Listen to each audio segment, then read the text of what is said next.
میرے نبی پاک علیہ السلام نے فرمایا اگر تو رب پہ بھروسہ کرے گا نا تو جس طرح پرندے صبح بھوکے نکلتے ہیں گھونسلوں سے، نہ انہیں پتا ہوتا ہے کس دفتر میں جا کے بیٹھنا ہے، نہ یہ خبر ہوتی ہے کہ مزدوری کہاں کرنی، نہ یہ انہیں پتا ہوتا ہے کہ میرا رزق کہاں ہے، وہ نکل آتے ہیں اللہ کے بھروسے پہ۔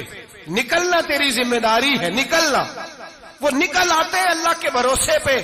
فرمایا جب نکل آتے ہیں شام کو واپس لوٹتے ہیں تو اللہ انہیں پیٹ بھر کے روزی عطا کرتا ہے۔ بھروسہ ذات خدا پہ، بھروسہ اللہ کی ذات پہ، رب کریم کی ذات پہ۔ بندوں پہ لوگ بھروسہ کرتے ہیں، دنیا داروں پہ، سیاستدانوں پہ، وڈیروں پہ، پھر بھروسے ٹوٹتے ہیں۔ بھروسہ اللہ کی ذات پر، اور جب اللہ کی ذات پہ تیرا بھروسہ ہوتا ہے نا تو میرے بھائی ان تنہائیوں میں جن تنہائیوں میں کوئی کام نہیں آتا، ان مجبوریوں میں جن مجبوریوں میں لوگ دامن چھڑا کے نکل جاتے ہیں، جب تیرا بھروسہ اللہ کی ذات پہ ہوتا ہے تو ان بیماریوں میں جن میں میڈیکل رپورٹیں جواب دے جاتی، ڈاکٹر ہتھیار پھینک جاتے ہیں، ان تنہائیوں میں، پریشانیوں اور آزمائشوں میں جو ذات پھر آگے بڑھ کے تیرا دامن تھامتی ہے وہ ذات خداوندی ہی ہوتی ہے۔ پھر اللہ تبارک و تعالیٰ تیری مدد فرماتا ہے، پھر وہ اس کا کرم تجھے تھام لیتا ہے جب تو بھروسہ۔ حضرت ابراہیم کے لیے آگ جلائی گئی، 80-100 کسی نے کہا 80,000 فٹ اونچی آگ، دائیں بائیں آگ ہی آگ، اتنی بڑی آگ کہ سمیٹی نہ جائے، پرندہ گزرے تو گر جائے۔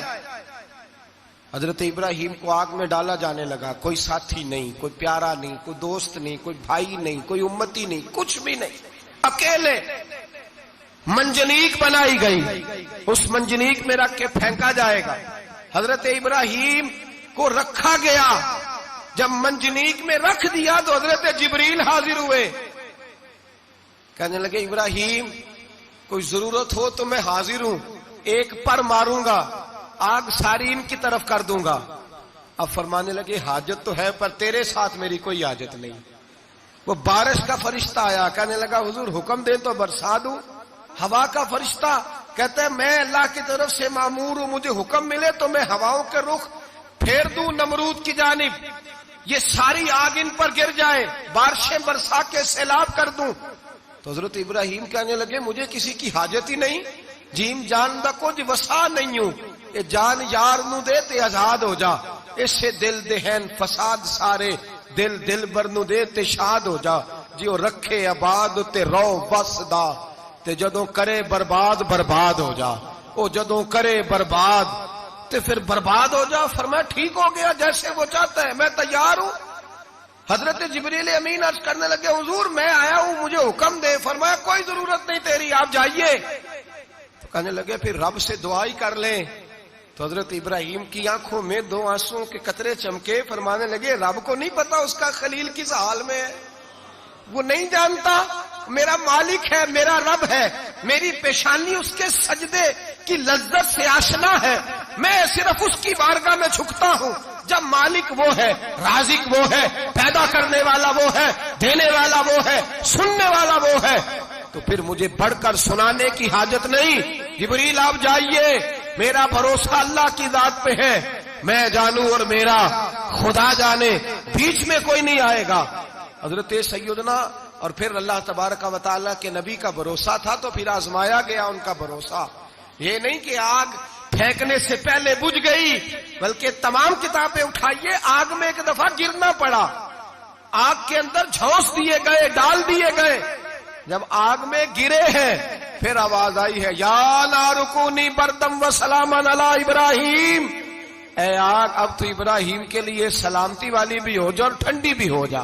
تو رب تعالیٰ فرماتا ہے تو مجھ پر بھروسہ کر، میری ذات پر تیرا توکل ہونا چاہیے، من یتوکل علی اللہ فہو حسبہ، تو میری ذات پر بھروسہ کر، میں تیری دنیا بھی اچھی کر دوں گا، تیری آخرت بھی اچھی کر دوں گا۔ توحید باری تعالیٰ کا مطلب یہ ہے کہ اپنے آپ کو اپنے رب کے حوالے کر دیں، اپنے آپ کو اپنے، توحید کا مطلب یہ ہے کہ اپنے آپ کو اپنے رب کے بس اس کے حوالے کر دیں، وہ جس طرح چاہے اس طرح کریں، جو ہمارے لیے فیصلہ کر دے اس پہ سرے تسلیم خم ہے، جو مزاج یار میں آئے اس پر دیکھیں نا، حضرت ابو بکر، جناب عمر، عثمان غنی، مولا علی، یہ خلفاء بنے. باقی صحابہ میں سے کوئی شخص بھی اس مسند پہ آیا؟ کوئی نہیں آیا. پھر کچھ صحابی گورنر بنے. حضرت بلال حبشی کسی عہدے پہ بھی فائز نہیں ہوئے. نوکری سب سے زیادہ، ایک عہدہ بھی نہیں.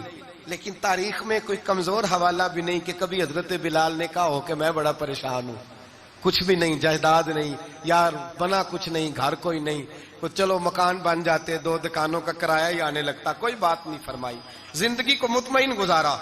وہ حضرت بلال کہنے لگے جو میرا مقام ہے وہ تو کسی اور کا ہے ہی نہیں، وہ تو کسی اور کا ہے ہی نہیں. صحابی جہاں بھی تھے وہ کہتے تھے حوالے کر دیا اپنے آپ کو اپنے رب کے. حضرت فاطمہ بنت قیس ایک صحابیہ تھی، ان کے خاوند کا وصال ہو گیا. ایک امیر آدمی کا رشتہ بھی آیا اور نبی پاک صلی اللہ علیہ وسلم کے غلام اسامہ بن زید کا رشتہ بھی آیا. یہ اسامہ غریب بھی تھے، غریب تھے، غلام بھی تھے. رشتہ آیا. اب انہوں نے حضور کی رضا دریافت کی تو نبی پاک کا جھکاؤ غلام اسامہ کی جانب تھا. اب ان کے سارے گھر والے کہنے لگے حضور کا اگر تم سمجھتی بھی ہو تو مشورہ ہے، چاہت ہے، حکم تو نہیں نا. ہر آدمی کو اجازت ہے، مرضی سے نکاح کر سکتا ہے، تو آپ امیر آدمی سے رشتہ کریں جو آپ کو خوش رکھے. تو حضرت فاطمہ بنت قیس کہنے لگی ماں باپ سے آپ میری فکر نہ کریں، مجھے میرے نبی کے حوالے کریں، اللہ مجھے کبھی ضائع نہیں کرے گا.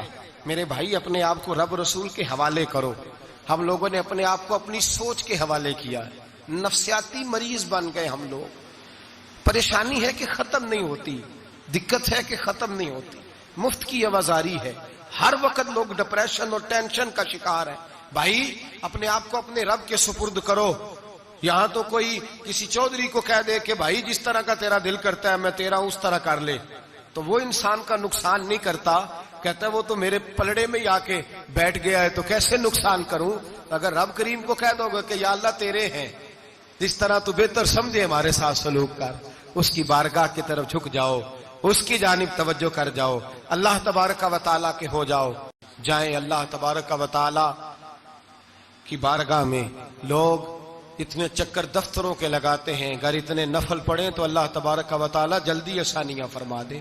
لوگ جتنا دوستوں یاروں کی جو ہے وہ جا کر خوشامد کرتے ہیں اور اپنا کام نکلوانے کے لیے جتنی ان کے دروازوں پہ جا کر بیٹھتے ہیں، اس سے اگر چوتھا وقت بھی مسجد کو دیں، قرآن پاک کو دیں، تو میرے بھائی بڑی جلدی اللہ آسانیاں کر دے. لیکن ہم دنیا داروں کا دروازہ کھٹکھٹاتے ہیں. اگر اللہ کا، اللہ والوں کا، اللہ کے رسول کا دروازہ کھٹکھٹائیں گے بڑی جلدی کھلے گا، بڑی جلدی کھلے گا. حضرت حسن بصری رحمت اللہ علیہ خطاب کر رہے تھے. حضرت حسن بصری واز فرما رہے تھے تو واز فرماتے کہنے لگے لوگو اللہ کے دروازے پہ دستک دیتے رہا کرو، انشاءاللہ دروازہ کھل جائے گا. دستک دیتے رہو، اللہ کے دروازے پہ کھل جائے گا. دستک دیتے رہو مالک کے دروازے پر، کھٹکھٹاتے رہو. پردے کے پیچھے عورتیں بھی بیٹھی تھیں. حضرت رابعہ بصری بول پڑی، کہنے لگی حسن بصری کیا کہہ رہا ہے؟ اللہ کے دروازے پہ دستک دو کھل جائے گا. پہلے مجھے یہ بتا رب کا دروازہ بند بھی ہوتا ہے؟ کبھی بند بھی ہوا ہے؟ کھلے گا تو وہ جو کسی وقت بند ہوتا ہو. حضرت حسن بصری کی چیخ نکلی، رو پڑے. کہنے لگے حسن بصری تجھ سے زیادہ تو یہ بی بی رب کریم کو جانتی ہے، یہ عورت تجھ سے بڑھ کر اللہ کی معرفت رکھتی ہے، تجھ سے زیادہ جانتی. بھائی دروازہ خدا بندی پہ جھکیں.